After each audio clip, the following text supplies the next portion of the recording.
বাংলাদেশের বিখ্যাত একজন লেখিকা তসলিমা নাসরিনকে নিয়ে। তিনি বলেছেন যে কোরআনে নাকি বলা হয়েছে যে সূর্য পৃথিবীর চারপাশে প্রদক্ষিণ করে, আর এরকম কাল্পনিক বইয়ে বিশ্বাস করলে মুসলিমরা কিভাবে সামনের দিকে এগোবে।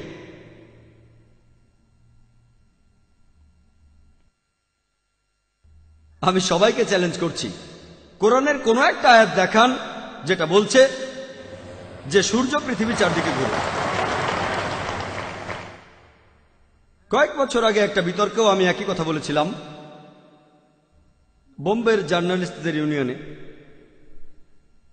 উনি এখানে যেটা বলছেন আমিও আগে বলেছি, পবিত্র কোরআনে সূরা আম্বিয়ার 33 নম্বর আয়াতে উল্লেখ করা হয়েছে, হুয়াল্লাযী খালাকা লাইলান নাহারা, আল্লাহ তাআলা সৃষ্টি করেছেন রাত এবং দিন, ওয়া শামসা ওয়াল কামার, সূর্য এবং চাঁদ, কুল্লুন ফি ফালাকি ইয়াসবাহুন, প্রত্যেকে নিজ নিজ কক্ষপথে বিচরণ করে। তাহলে কোরআন এখানে বলছে যে সূর্য প্রদক্ষিণ করে, গতিশীল।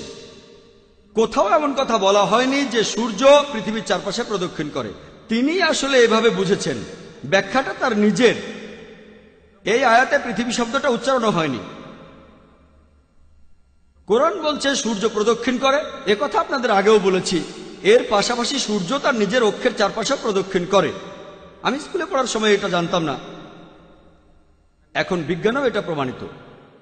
তাহলে প্রায় দেখা যায় যে ইসলামের সমালোচকরা তারা ইসলাম সম্পর্কে এমন কিছু বলে যেটা ইসলামে নেই। তসলিমা বলেন যে সূর্য পৃথিবীর চতুর্দিকে ঘোরে, ঠিক আছে, এবং কোরআনে এরকম অবৈজ্ঞানিক কথা আমরা বিশ্বাস করতে পারি কিভাবে? এবং দ্বিতীয়ত, তিনি বাংলাদেশে উচ্চ হারে মেয়ে শিশু হত্যার জন্য ইসলামকে দোষারোপ করেন। আমি বলতে চাই, এটা কি কোরআনে আছে? আপনি কি স্পষ্ট করে বলবেন? ভাই জাভেদ দুটো প্রশ্ন করেছেন। আমি জানি না চেয়ারপারসন আমাকে দুটোরই উত্তর দেওয়ার অনুমতি দেবেন কিনা। আমি প্রথমটার উনি প্রথম প্রশ্ন করেছেন, সেজন্য দুইটা প্রশ্ন। ভবিষ্যতে এরকম আর হবে না, শুধুমাত্র একটাই প্রশ্ন হবে। প্রথম প্রশ্নতে আপনি বললেন যে টাইম ম্যাগাজিনের একটা রিপোর্ট, টাইম ম্যাগাজিন পৃথিবীর বিখ্যাত একটা ম্যাগাজিন, যথেষ্ট বিশ্বাসযোগ্য। এই ম্যাগাজিনের জানুয়ারি সংখ্যায় নাকি তসলিমা বলেছেন যে কোরআন বলছে সূর্য পৃথিবীর চারিদিকে ঘোরে। যদি এরকম কথা আমরা বিশ্বাস করি তাহলে উন্নতি করব কিভাবে? আমি দ্বিতীয় সেন্টেন্সের ব্যাপারে একমত যে এরকম কথা বিশ্বাস করলে আমরা উন্নতি করব কিভাবে। এখন ওনার প্রথম সেন্টেন্সের উত্তরে যে পবিত্র কোরআন বলছে সূর্য পৃথিবীর চারিদিকে ঘোরে, আমি তাকে বলবো প্রমাণ দেখান কোরআনের কোন আয়াতে আছে। হ্যাঁ, উনি মনে করেছেন কোরআনের একটা আয়াতে এরকম কথা আছে। সূরা আম্বিয়া অধ্যায় 21 আয়াত 33 বলছে,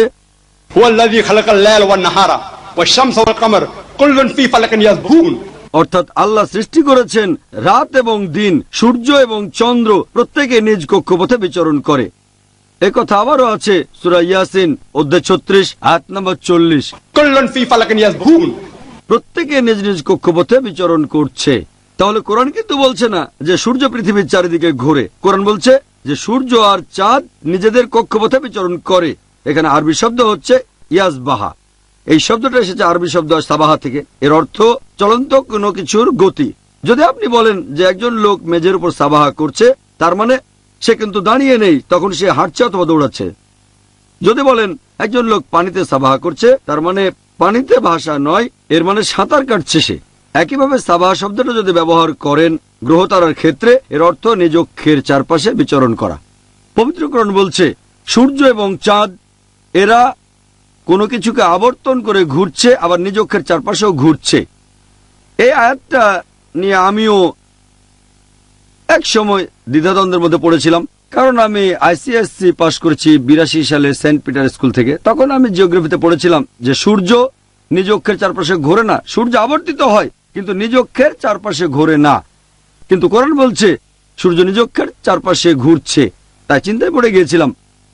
তখন আমি নিজেই রিসার্চ করতে বসলাম, আর জানতে পারলাম বিজ্ঞান কিছুদিন আগে যেটা জেনেছে, আধুনিক জ্যোতির্বিদরা মাত্র কিছুদিন আগে জানতে পেরেছে যে সূর্য তার নিজ অক্ষের চারপাশে প্রদক্ষিণ করে। এটা প্রমাণ করার জন্য যন্ত্রপাতি নিয়ে সূর্যের প্রতিবিম্ব দেখেন। সূর্যের দিকে তো তাকাতে পারবেন না, প্রতিবিম্বটা টেবিলের উপরে রাখেন। সূর্যের শরীরে কিছু গর্ত আছে কালো স্পটের মতো। এই ব্ল্যাক স্পটগুলো 25 দিনে পুরো একবার ঘুরে আসে। এক কথায় সূর্যের নিজকে চারপাশে ঘুরে আসতে 25 দিন সময় লাগে। তাহলে পবিত্র কোরআন মোটেও সেকেলে নয়, এটা সবচেয়ে আধুনিক। আমি তসলিমা নাসরিনকে প্রশ্ন করব, 1400 বছর আগে এই কথাটা কে বলতে পারে যে সূর্য এবং চাঁদ সূর্য এবং চাঁদ নিজ নিজ কক্ষপথে বিচরণ করছে, রিভলভিং আর রোটেটিং? তাকে জিজ্ঞেস করেন কোরআন এই কথা কোথায় বলেছে যে সূর্য পৃথিবীর চারপাশে ঘোরে? এটা একটা ভুল ধারণা।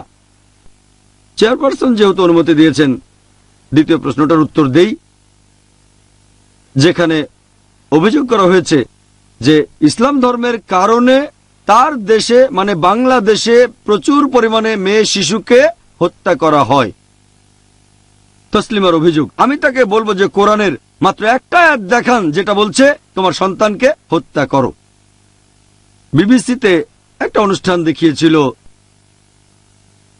নাম ছিল অ্যাসাইনমেন্ট, আর সেই এপিসোডের টাইটেল ছিল লেট হার ডাই।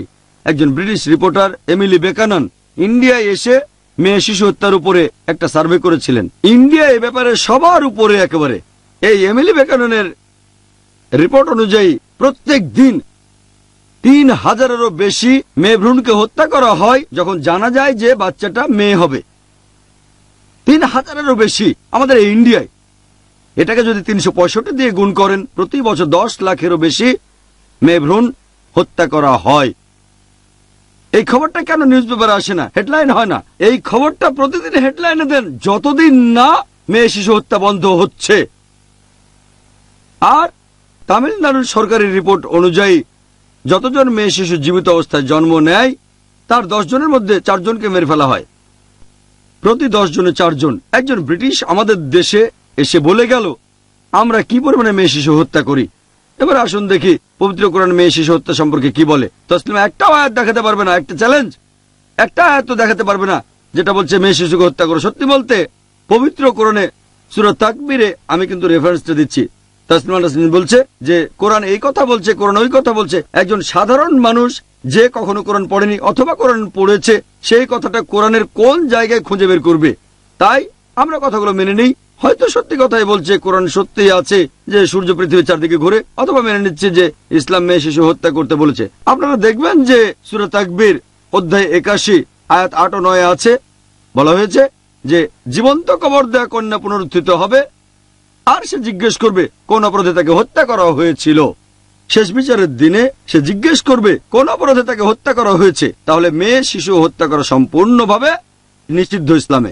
সত্যি বলতে ইসলাম ধর্মে সব ধরনের শিশু হত্যাকে নিষিদ্ধ করা হয়েছে। পবিত্র কোরআনে সূরা ইসরা অধ্যায় 17 আয়াত 31, এছাড়াও সূরা আনাম অধ্যায় 6 আয়াত 151-তে বলা হয়েছে দারিদ্র্যের ভয়ে তোমরা সন্তানদের হত্যা করো না, কারণ আল্লাহ তোমাদের আর তোমাদের সন্তানদের রিজিক দেন। সত্যি বলতে পুত্র সন্তান জন্মানোর খবরে আনন্দ পাওয়া আর কন্যা সন্তানের খবরে মন খারাপ করাটাকেও পবিত্র কোরআন তিরস্কার করেছে।